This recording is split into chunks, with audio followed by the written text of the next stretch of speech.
ఓం నమో నారాయణాయ నమశివాయ. మహాభారతంలో ఆదిపర్వంలో వచ్చేసి ఈ కాండవ దహనం దగ్గర డిస్కస్ చేస్తున్నాం కదా. ఇక వైశంపాయనుడు చెప్తున్నాడు, జనమేజయ నిరాశచే ఆవరింపబడి మానసిక శ్రమ పొంది కోపంతో అగ్నిదేవుడు బ్రహ్మ మందిరానికి చేరాడు. అక్కడ బ్రహ్మతో అన్ని విషయాలు జరిగినట్లుగా నివేదించాడు. ఆ బ్రహ్మ కొద్దిసేపు ఆలోచించి ఇలా అన్నాడు, పుణ్యాత్మ, నీవు కాండవనాన్ని దహింప చేయడానికి తగిన ఉపాయం తెలిసింది. కొంత సమయం నీవు ఎదురు చూడాలి. అటుపైన కాండవనాన్ని దహిస్తావు. ఆ దహించే సమయంలో నరనారాయణ ఋషులిరువురు కూడా నీకు సహాయపడతారు. వారితో కూడి నీవు కాండవనాన్ని దహిస్తావు. అగ్ని సంతసించి అలాగే కానివ్వండి అని బ్రహ్మతో పలికాడు. కొంతకాలం పిమ్మట నరనారాయణులు భూమిపై అవతరించారని తెలిసి బ్రహ్మగారిచ్చిన మాట గుర్తుకు వచ్చింది. తిరిగి అగ్ని బ్రహ్మ సమీపానికి వెళ్ళాడు. ఆ సమయంలో బ్రహ్మ అగ్నితో అన్నాడు, అగ్ని, ఇంద్రుడు చూస్తూ ఉండగానే కాండవనాన్ని నీవెలా దహిస్తావో ఆ ఉపాయాన్ని ఇప్పుడే చెబుతాను విను. అగ్ని ఆదిదేవులైన నరనారాయణులు ఇరువురు దేవతల కార్యనిర్వహణకై మనుష్యలోకంలో అవతరించారు.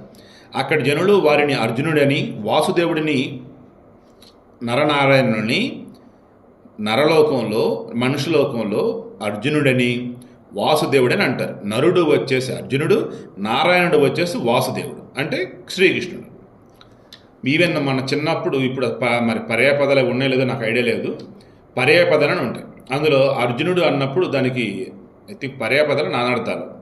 అర్జునుడు అన్నప్పుడు నరుడు అన్నప్పుడు అర్జునుడు అని కూడా వచ్చింది. అర్జునుడు మానవుడు అన్నట్టు అలా.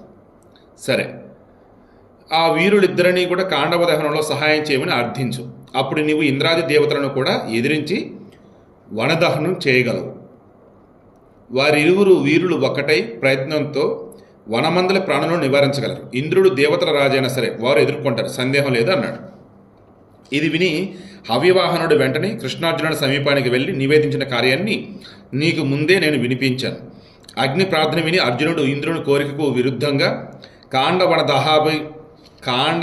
దహాభిలాష గల అంటే కాండవాన్ని దహించాలనేటువంటి కోరిక గల అగ్నితో ఆ సమయానికి అనుకూలంగా మాట్లాడాడు. అప్పుడు అర్జునుడు పలికాడు, నా వద్ద దివ్యస్త్రాలు చాలా ఉన్నాయి. వాటితో నేను ఇంద్రులు వచ్చిన ఎదిరించగలను. నా బాహువీర్యానికి తగిన ధనస్సు లేదు. సమరభూమిలో నా వేగానికి తగిన యుద్ధ సామాగ్రి లేదు. శీఘ్రగామునటువంటి అక్షయ బాణాలు నాకు చాలా కావాలి. అన్ని బాణాలను మోయగల రథం నా దగ్గర లేదు. వాయు సమాన వేగం గల తెల్లటి గుర్రాలు కావాలి. మేఘధ్వని సూర్య తేజస్సు గల రథం కావాలి. అలాగే కృష్ణుని పరాక్రమానికి తగిన ఆయుధం లేదు. దానితో ఈ యుద్ధంలో నాగులను పిశాచాలను అతడు సంహరించాలి. భగవంతుడా, ఈ కార్యసిద్ధిలో ఉపాయం అవసరమై ఉంది. అది నీవు చెప్పాలి. కాండవనంలో వర్షించే ఇంద్రుని నివారించే రథం, బాణాలు నాకు అవసరం. అగ్నిదేవ, పౌరుషంతో సిద్ధించే దానిని మేము చేయడానికి సిద్ధంగా ఉన్నాం. దీనికి తగిన సాధనాలను నీవు ఇవ్వాల్సి ఉంది అన్నాడు. అర్జునుని మాటలు విన్న అగ్ని లోకపాలకుడైన వరుణుని చూడాలని ధ్యానించాడు. అదితి కుమారుడు, జలంలో నివసించేవాడు, జలస్వామి అయినటువంటి వరుణుడు తనను అగ్ని ధ్యానించాడని తెలిసి ప్రత్యక్షమయ్యాడు. నలుగురు లోకపాలరుల్లో సనాతనుడు, జలేశ్వరుడు అయినటువంటి వరుణుని చూచి అగ్ని అతనితో ఇలా అన్నాడు, వరుణుదేవ, రాజైన సోముడు మీకిచ్చినటువంటి ధనస్సును, అక్షయ తూనీరాన్ని, కపిధ్వజంతో ప్రకాశించే రథాన్ని నా కోసం అర్పించండి అన్నాడు. ఈ పార్థుడు ఆ గాంధీవంతో గొప్ప సాధనకు పూనుకున్నాడు. వాసుదేవుడు చక్రంతో నాకు సహాయపడాలి, కావున ఆ రెండింటిని నాకు ఇమ్ము. అప్పుడు వరుణుడు, ఇప్పుడే ఇస్తున్నాను అని అగ్నితో అన్నాడు.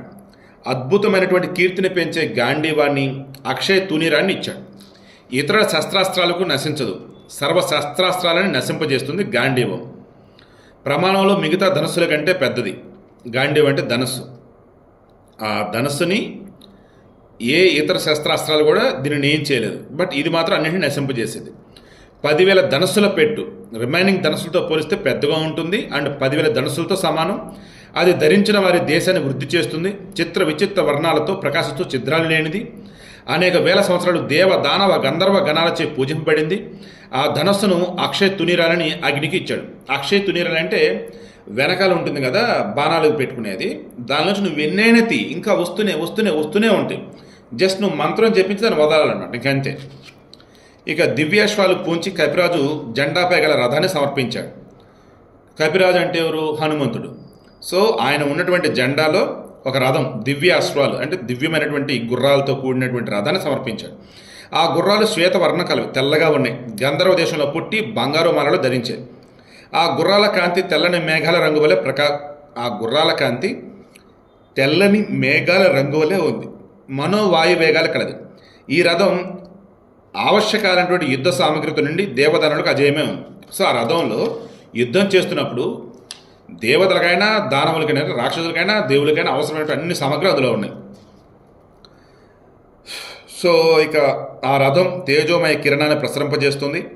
గొప్ప ధ్వని కలిగింది, రత్నాలు పొదిగి మనోహరంగా ఉంది. తపస్సు చే విశ్వకర్మ ధనస్సును నిర్మించాడు. దాని రూపం ఇది అని వర్ణించడం చాలా కష్టం. పూర్వకాలం చంద్రుడు ఈ రథాన్ని అధిరోహించి దానవులను జయించాడు. నూతన మేఘం వలె ఆ రథం ప్రకాశిస్తోంది, దివ్య శోభలతో వెలిగిపోతుంది. ఆ శ్రేష్ఠ రథాన్ని ఇంద్రధనుసు వలె ప్రకాశించే కృష్ణార్జునుడు సమీపించారు. ఆ రథం ధ్వజదండం సుందరమైంది, సువర్ణ నిర్మితమైంది. దానిపై సింహ శార్దుల సమానాకారం గల వానరుడు ఒకడు కూర్చొని ఉన్నాడు.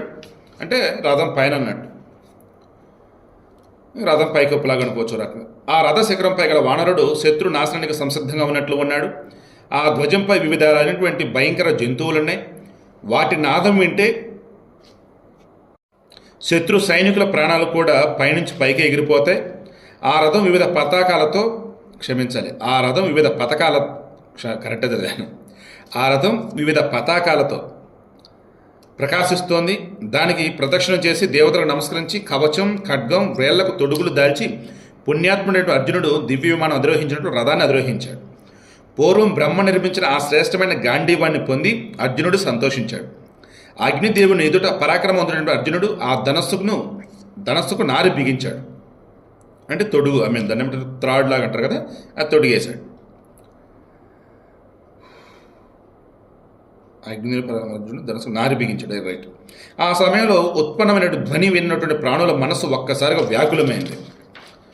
శివధనుర్భంగం అని చెప్పేసి ఉంటుంది కదా, శివధనుసు విరుస్తాడు ఎవరు, శ్రీరాముడు సీతా స్వయంవర సమయంలో. అప్పుడు వాడు అంతే, ధనస్సును పైకి లేపి నారి బిగించడం కోసం దాన్ని ఇది చేస్తాడు. అప్పుడు ఏకంగా ఆ పెళ్ళుని విరిగిపోయింది అనమాట, సౌండ్ అలా వస్తుంది.